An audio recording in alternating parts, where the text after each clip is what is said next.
Right. Doctor Rangarajan ప్రకారము ఇక్కడ మనం చూసినట్లయితే రూపీ విలువ పెరగడం లేదు. కానీ డాలర్ విలువ పెరుగుతా ఉన్నది. ప్రతి సంవత్సరము 2% డాలర్ విలువ పెరుగుతా ఉన్నది. అతను చాలా ఓపికగా 1947 నుంచి ఇప్పటి వరకు ఏం జరిగిందనే విషయం పైన డాలర్ను ఆయన రీసెర్చ్ చేశాడు. ఆ రీసెర్చ్‌లో తెలిసింది ఏందంటే 1947లో డాలర్ విలువ రూ. 5.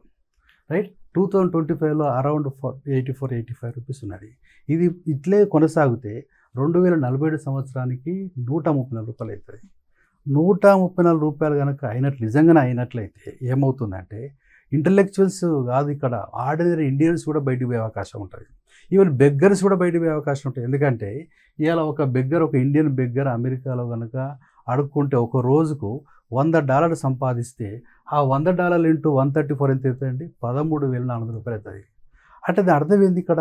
ఇవాళ ఇదే సిచ్యువేషన్ మనం కంటిన్యూ చేస్తే భారతదేశం నుంచి బిచ్చగాళ్ళు కూడా బయటికి పోయే పరిస్థితి ఏర్పడుతుంది అనే విషయం రంగరాజన్ పేర్కొన్నది. Very dangerous. మరి రూపాయి విలువ పెంచుకోవాలా? రైట్. ఏది అగనెస్ట్ ఇవాళ డాలర్ ఏం చేయాలా? ఉత్పత్తి పెంచుకోవాలా? రైట్. ఇవాళ ఉత్పాదకత పెంచుకోవాలా? ఇవాళ స్టాక్ మార్కెట్ పెంచుకోవాలా?